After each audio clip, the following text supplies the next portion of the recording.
Okay, my memory card will only do 30 minutes at a time. I can keep the card in, but any event, laid on him by the words and power of God in what God calls his fire of refinement. I call it God's boot camp for prophets, because it's like a cadet becoming a Navy SEAL at a boot camp. You know, they're pretty tough on them. Or breaking a wild horse so that you can ride it. So all those words apply to me, but God doesn't tell you it's a fire of refinement, which you can find in Job, and I have, it's on video, in Job, Jonah, and Ezekiel, and now we find it 53, just not mentioned. That's why nobody can interpret 53. And these words were a snare for the Gentile, for the Christians, as it comes to be. Because they sound like words of sacrifice. Somebody dying for your sins. His sins are, by his wounds, are, what is it again? Well, anyway. And he did it for this reason. I mean, basically he creates, with 53, he basically created Christianity. He gave them something to hang their hat on from a biblical source that they now call the Old Testament. He did it because he knew a time was coming, such as the Holocaust. And he had to have America, a Gentile country, that knew his word to some extent. And they do. You know, they got the 10 Commandments anyway. There's not much to being a Christian. All you got to say is, I believe in Jesus and the resurrection. And that's it. You're done. And the Jews have 613 laws they got to abide by. That's too funny.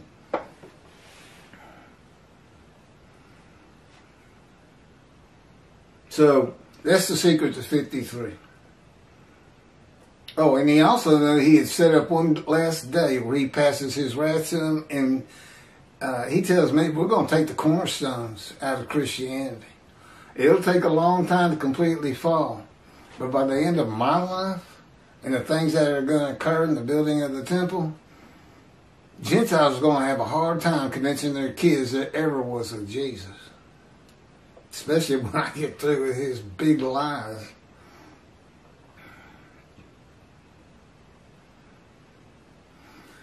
Didn't I just say all that?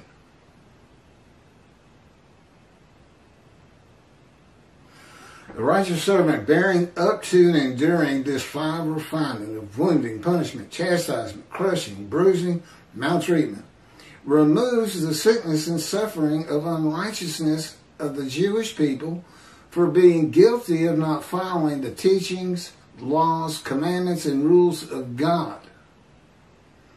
Because why? They listen to my teachings. The righteous servant makes the many righteous. That's them. But I have to go, and God has to get me to... You're not born a prophet. You're not born the righteous servant. Okay? You got to be molded, just as the Jewish people were molded. God creates all things and all people. But he molds the Jewish people to be who they are, his chosen, with 613 laws, manner of dress. And he molds me, a Gentile, in the fire of refinement. And you could say the Jews have lived in a fire of refinement. They've suffered greatly. A lot of these words would apply to them.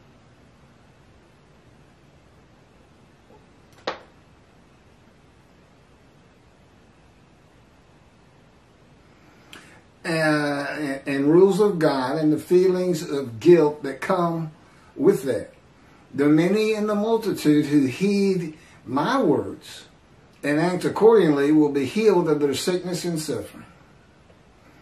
We have counted him plagued, smitten, afflicted by God. Plague means to cause continual trouble or distress too, as in he has been plagued by ill health. Well, I've announced that. Smitten in biblical times meant struck, as with a severe hard blow. Afflicted means grievously affected or troubled, as by a disease or disfigurement at birth, as though cursed by God. I was born, and God says it was by his hand that it happened. Without my right breast, my right shoulder is shorter than the left, and my right arm is withered. Doesn't have hardly any muscle in it. It's real skinny. But it works just fine. I throw a baseball with it.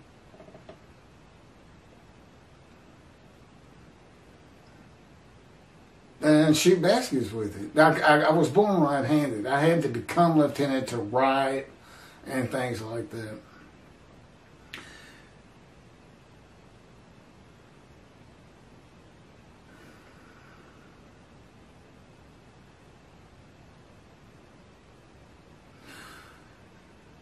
Chapter 53, verse 5. I swear I just read this. But he was wounded because of our sins, crushed because of our iniquities. He bore the chastisement that made us whole. These are where those words come from. I call the big six. And by his bruises we were healed. I don't even know what that means. The book of Ezekiel is the key to understand Isaiah 53. The purpose of Ezekiel was to be a prophet and teacher of righteousness to the exiles of the Assyrian Babylon, exiles of Assyria Babylon, by bringing them to repentance with restitution. To prepare him, God said, and this is basically the definition of the fire of refinement. I mean, this is where it comes from. I will make your face as hard as theirs. He's talking about the Jewish people. And your forehead as brazen as theirs. I will make your forehead like adamant, harder than flint. Do not fear them. Do not be dismayed by them. And then God maltreats and punishes him for the punishment of the houses of Israel and Judah, which would be for their sins. Wounded for their sins. Punished for it. Basically what he did is he says you're going to have a comparable amount of time, 340 or 60 days or something like that, pinned to the ground, crushed and bruised. I bet he got thrown down to the ground too. Oh, it's 430 days. He is punished, confined by the power of God to his house, removed from society, pinned to the ground, crushed and bruised, eating nothing but bread, and chastised by the words of God. Chapter 53, verse 6. We all went astray like sheep, each going his own way, and the Lord visited upon him the guilt of all of us. Now that's the end of verse 6, and that's where the quotation ends, right there. So these people, we were all astray like sheep, they're the same people who say, who can believe what we can believe? And that's the same people, the many who are made righteous to remove that guilt. That's what the story is. I mean, the guy's as lowly as these people, but somehow God selects him, puts him through this fire and prepares him to be a teacher, and God gives him all this knowledge. These new things that say, this is the man of God, that he said his spirit was going to alight upon. We all went astray like sheep.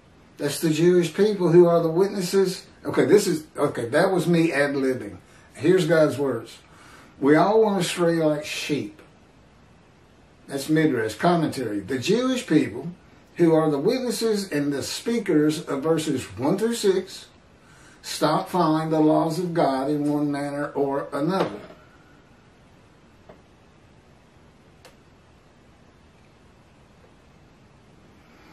And the Lord visited upon him the guilt of all of us.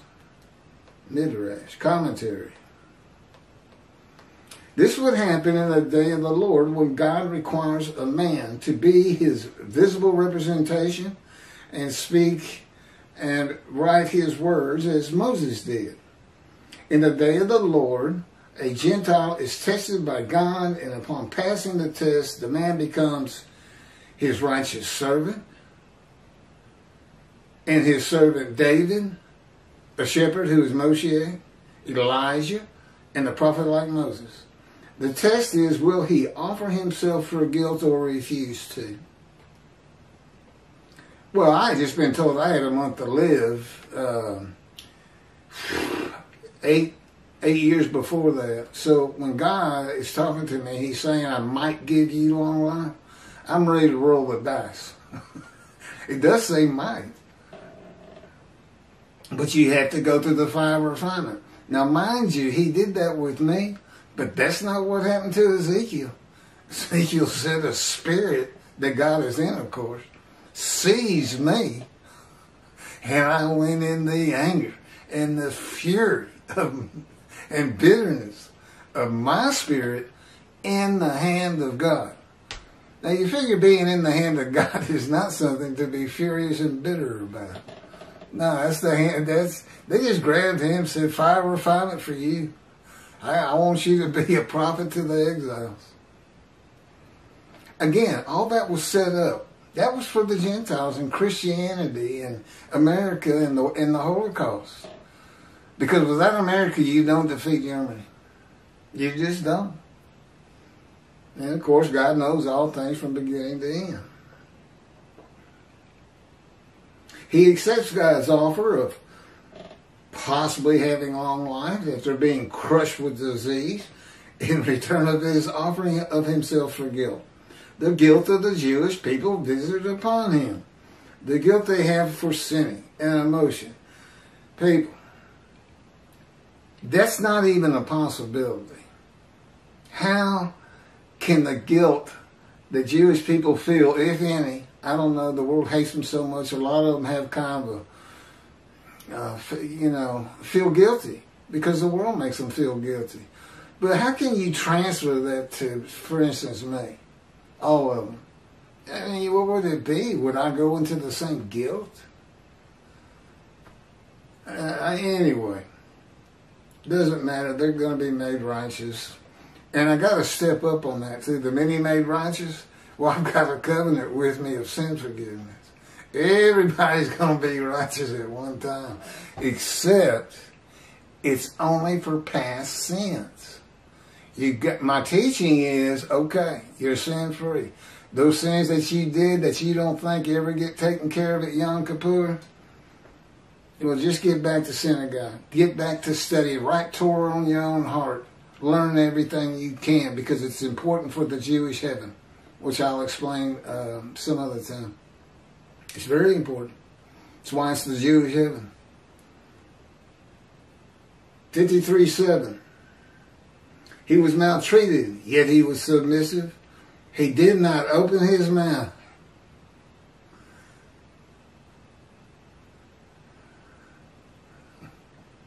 I'm going to tell. He's hurting my neck. See, he gets me in the middle of these things, and he knows I want to finish them. He knows my personality, and I want to get it on YouTube. So he puts me to a situation where I'm like, that's it. I'm stopping if you don't quit that. And he won't quit it. He'll just make it worse. He says that's part of the fire refinement. I'm trying to show the people. That's him speaking through me, by the way, if you didn't catch that. I'm trying to shield the people. That didn't come from me. Oh, he can have words coming from me, and people, there's not one thought going through my cranium. I'm just speaking. I hear it. Total control. Which is funny. He once directed me to a segment of the radio show of Tovia Singer, who I really liked in the beginning and respected, and I guess I still like him, but let's just say the respect has diminished because of 53:10, or his 53 being Israel. Oh, and in that radio segment, he says, I believe that God is going to have total and complete control of Moshiach. Well, he got something right, because he does. Not only all the things of the mind and the speech and everything, but my body is encased in what Ezekiel calls the cords of his power, the book of Ezekiel.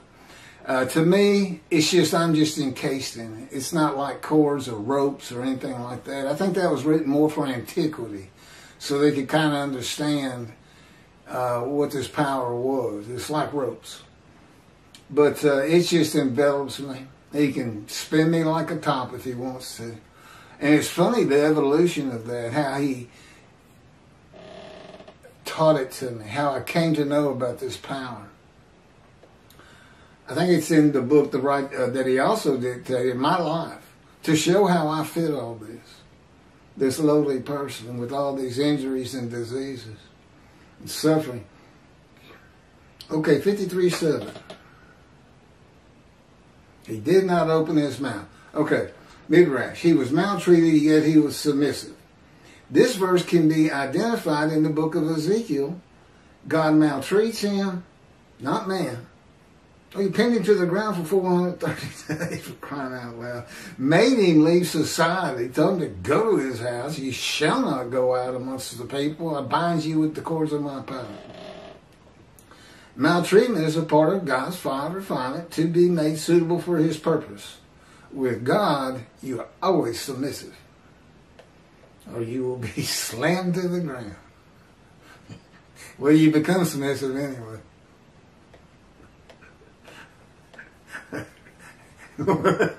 It's taken about 7-8 times.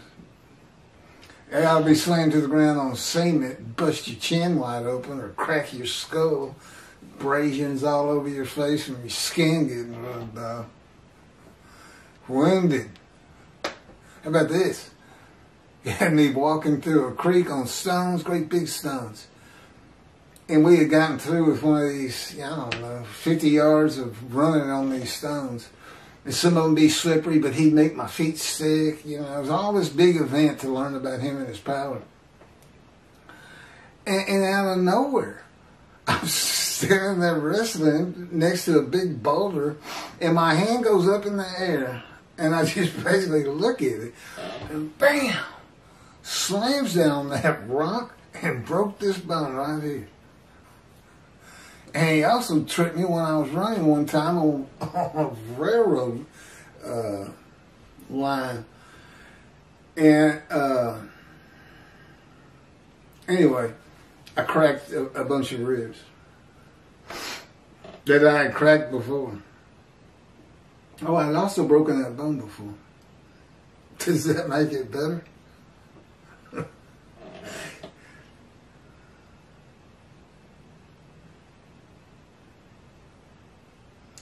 Ezekiel said the Spirit seized him, and he went in bitterness and the fury of his spirit in the hand of God. The chastisement, punishment, maltreatment, crushing, and bruising in God's final refinement is to remove the bitterness and furious nature of Ezekiel that Moses had too. I mean, the first time we sing just about how he kills a man in anger. Ezekiel furious. You can bet David was. Oh, he was a man of divine beings. There's not as much on him, and God has reasons for that. But you can find a lot of things on Moses, being a man of divine beings, including his radiant face. Hoshi, his attendant.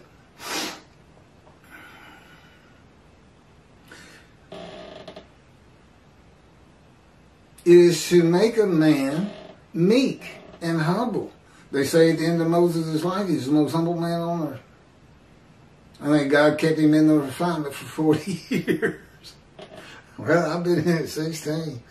It also makes him hard as adamant, like flint, to deal with the Jews who will not listen to him.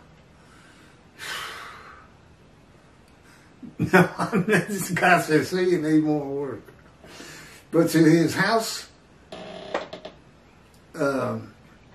Moses was called the most humble man on earth at the end of his life. God had him for 40 years. I stole your punchline. He did not open his mouth. Like Ezekiel, God will take the righteous servant from society. Isaiah 50, it says, he was cut off from the land of the living. Okay, cut off means you can't get to it. It doesn't mean death. And confine him to his house for God's fire refinement, not allowed to go out among the people, silent as a lamb. Wasn't talking to anybody, to all that know him. 53 verse 8. By oppressive judgment he was taken away. who could describe his abode? For he was cut off from the land of the living through the sin of my people, who deserved the punishment. More stuff for the Christians. By oppressive judgment he was taken away. Midrash. Commentary. The oppressive judgment is being guilty and receiving a sentence of imprisonment and of wounding, maltreatment, chastisement, punishment, bruising, and crushing until suitable for God's purpose. A purpose that includes making the many righteous. God is using the verses symbolically, with the offering for guilt being shown as a guilty plea before a judge of crimes not committed by the defendant. You know, Jesus was found not guilty. But the fellow asked the crowd, I don't remember his name. I would know the name. He took it from me to embarrass me. He asked the multitude that had gathered, what do you want me to do with him? I want to wash my hands of this whole religious fiasco. And they said, crucify him. Nice crowd, huh? I feel like it's the crowd watching me. Who can describe his abode? But that doesn't work. Okay, the prison. And the Spirit entered into me and set me upon my feet. And he spoke to me and said to me, go, shut yourself up in your house. And what he said to me? Go to your room. That's it. I didn't even have the cords of my power on. I really didn't have a lot of people I knew at the time. There's a long story behind that. The chains. If you're in prison, you'd have chains on.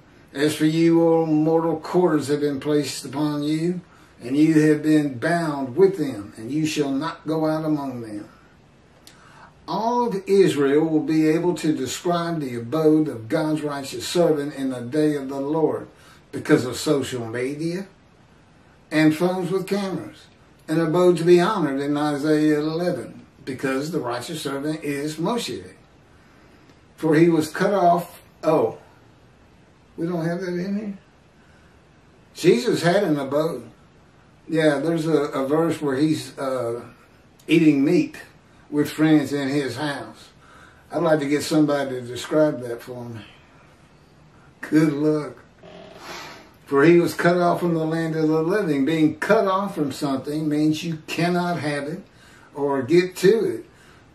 Cut off from the land of the living by a man given long life means cut off from society and the material things of the world, not death.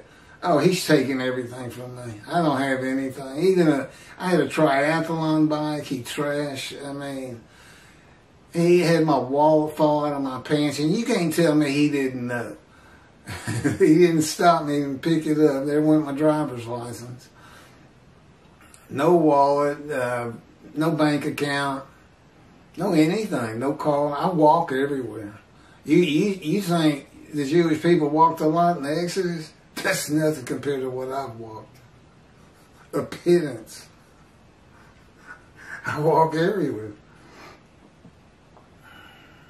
Ezekiel was cut off from the land of the living, bound by God's power in his house, as he went through a process of refinement, make him tough, make his forehead like adamant, and let him know and control and change his emotions so he's not in fear and dismay. I mean, you can be tough and still have fear and dismay. And he didn't want me to be, and I know he can do it too, by the way. I've been with him too long. He's shown me too many things. It's going to be much more enjoyable than being in the fire, which he says he's not stopping until we get to Israel. So I plead to the masses, get me to Israel. I'll pay you back. Yeah, I don't have anything. You got a little Social Security coming in. The process of refinement of his emotions and self to be made suitable for God's purpose of his being a prophet to the Assyrian Babylon exiles. Midrash, through the sin of my people, the people of Isaiah, who are the Jewish people, the people in the first 6 verses, who deserve the punishment. Ezekiel suffers the punishment of the houses of Israel and Judah for 430 days. The houses of Judah and Israel suffered their punishment in exile. There was no vicarious suffering for the sins of the house of Judah and Israel. Ezekiel's punishment corresponded to the punishment of the houses of Israel and Judah for their sins. Isaiah 53 verse 9. And his grave was set among the wicked, and with the rich in his death. Though he had done no injustice, he had spoken no falsehood. I haven't spoken a falsehood since God talked to me. That's as far as I'm going to go with that. This verse says the righteous servant of God was poor but dies a rich man. The righteous servant of God becomes poor when God cuts him off from the world, and then he is given the many as his portion and receives the multitude as his spoil, and his abode will be honored. He will die a rich man. But the Lord chose to crush him by disease. This is 53:10, which we have covered. I understand. It could be the first time for somebody on 53. But the Lord chose, 53 verse 10, but the Lord chose to crush him by disease, that if he made himself an offering for guilt, and that's precisely what it says, Toby is saying, it does not say that he became a guilt offering. Okay? It doesn't say that. Why would he do that? He's got to know. He's too fluent in Hebrew. I don't believe that. He might see offspring and have long life, and that through him the Lord's purpose might prosper. But the Lord's, that purpose is not stated. But we know in Malachi 3, he says, I'm returning to my temple. There's a day of the Lord. I got things to do. There's his purpose. But the Lord chose to crush him by disease. Midrash. Commentary. God's righteous servant will be familiar with disease and his life crushed because of disease that he is afflicted with by the power of God. Now, he takes full credit for it. Now, I had skin cancer much earlier than this, than what we're talking about here, being crushed. I think the colon cancer crushed me. But the true crush came when I went through the surgery and chemo and the colon cancer was removed. But further tests showed that it had spread to my lungs, stage 4. And they gave me approximately, about a month to live and untreatable. Okay, it was 22 years ago when the planes hit New York. That's how long ago it was. So, long life. Long life after being crushed with disease. But it was the colon cancer, which I was about 43. He didn't speak to me until I was 50. And the lung cancer. I just quit working. I just walked every day. I didn't really think I was going to die, primarily because I didn't suffer from the symptoms of the lung cancer like I did the colon cancer. I felt all of that. It had burst through my colon. I was bleeding internally. I couldn't even get a proper diagnosis of it for months, 2.5 months of solid pain.